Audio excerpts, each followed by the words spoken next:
Assalamualaikum warahmatullahi wabarakatuh.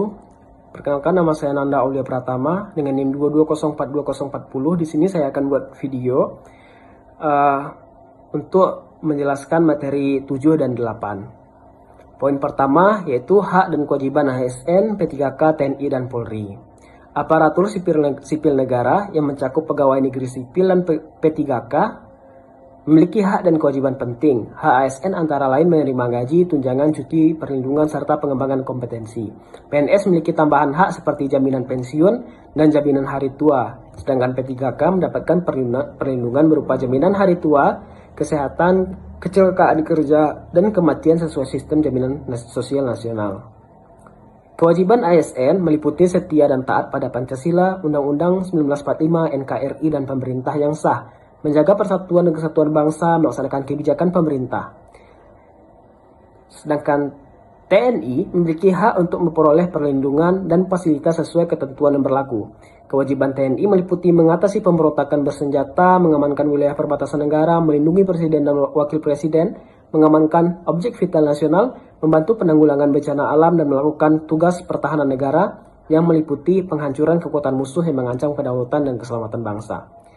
Sedangkan Kepolisian Negara Republik Indonesia atau Polri memiliki tugas utama memelihara keamanan dan ketertiban masyarakat, menegakkan hukum dan memberikan perlindungan, pengayoman, serta pelayanan kepada masyarakat. Hak Polri termasuk pelayanan kesehatan, bantuan hukum, cuti, serta tanda kehormatan. Kewajiban Polri mencakup pengaturan dan pengamanan kegiatan masyarakat, pengawasan teknis, kepolisian khusus, penyelidikan, serta penyidikan tindak pidana, melindungi keselamatan jiwa dan harta benda masyarakat, dan memberikan pelayanan serta bantuan kepada masyarakat sesuai tugasnya. Kemudian, poin jenis jabatan struktural dan fungsional pada ASN, P3K, TNI, dan Polri.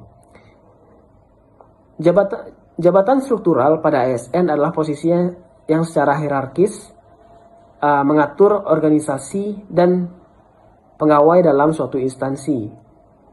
Jabatan ini meliputi 3 kategori utama: jabatan pimpinan tinggi seperti sekjen, dirjen, dan jabatan administrasi seperti kepala biro dan staf ahli.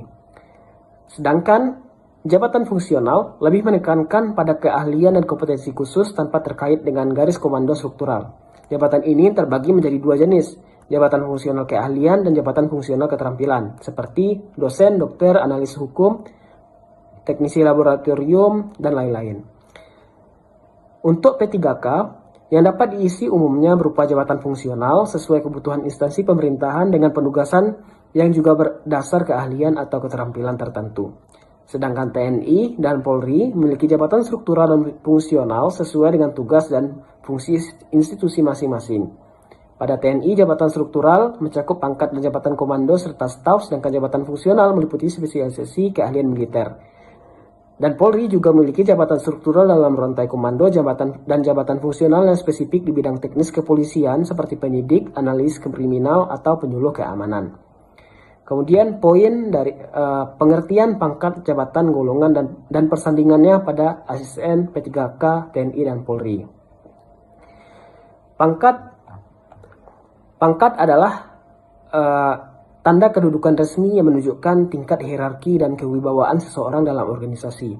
Pada ASN dan P3K, pangkat berkaitan erat dengan golongan yang menunjukkan jenjang karir mulai dari golongan 1 sampai golongan 4, yang memiliki sublevel seperti juru, pengatur, penata, dan pembina, dengan perbedaan hak dan kewajiban sesuai tingkatannya.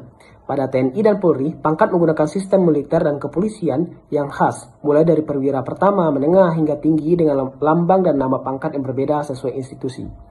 Jabatan adalah posisi formal yang memuat fungsi dan tugas tertentu dalam organisasi, dibagi menjadi jabatan struktural yang mengatur pengelolaan dan manajemen organisasi, contoh kepala dinas, komandan, kapolres, kapolda, dan lain-lain. Dan jabatan fungsional yang menekankan keahlian teknis dan profesional spesifik seperti dosen, dokter, analis, dan penyidik. Golongan dalam ASN dan P3K adalah kategori yang mengelompokkan pegawai berdasarkan tingkat pendidikan, masa kerja, dan tanggung jawab pekerjaan, dari golongan 1 sampai golongan 4 yang mempengaruhi jenjang pangkat dan gaji. Persandingan antara pangkat, jabatan, dan golongan di ASN dan P3K bersifat linear dan terintegrasi untuk mengatur kenaikan karir dan hak-hak pegawai. Di TNI dan Polri, sistem kepangkatan yang khas dipadukan dengan jabatan struktural dan fungsional yang disesuaikan dengan tugas militer dan polisi. seperti fungsi komando dan spesialisasi teknis. Kemudian poin sistem pengajian, tunjangan, serta fasilitas lainnya pada ASN, P3K, TNI, dan Polri. Sistem pengajian, tunjangan, serta fasilitas pada ASN, P3K, TNI, dan Polri telah diatur secara rinci dalam regulasi pemerintahan terbaru untuk memastikan kesejahteraan para pegawai negeri dan aparatur negara. Untuk ASN, gaji pokok didasarkan pada golongan dan masa kerja dengan kenaikan berkala serta kenaikan istimewa untuk prestasi tertentu. P3K sebagai bagian dari ASN dengan status kontrak mendapatkan gaji sesuai golongan dan jabatan, tunjangan keluarga, jabatan, serta tunjangan sosial seperti BPJS Kesehatan dan JHT. Namun, P3K tidak mendapatkan tunjangan pensiunan negara, sehingga wajib mengikuti program pensiun mandiri. Fasilitas kerja dan pengembangan juga diberikan sesuai kebutuhan instansi dan peraturan terbaru. TNI dan Polri memiliki sistem penggajian yang disesuaikan dengan pangkat dan jabatan militer serta kepolisian, dengan tambahan tunjangan khusus seperti tunjangan operasional, tunjangan kinerja, tunjangan pangan, dan tunjangan risiko tugas. Fasilitas bagi TNI dan Polri lebih lengkap, termasuk kendaraan dinas, perumahan dinas, perlengkapan khusus, serta jaminan kesehatan dan kecelakaan kerja yang diatur ketat oleh pemerintah. Kemudian, poin penempatan dalam jabatan disiplin ASN, P3K, TNI, dan Polri. Penempatan dalam jabatan pada ASN, P3K, TNI, dan Polri diatur dengan memperhatikan kualifikasi, kompetensi, pangkat, pendidikan, pelatihan, dan rekam jejak calon pejabat.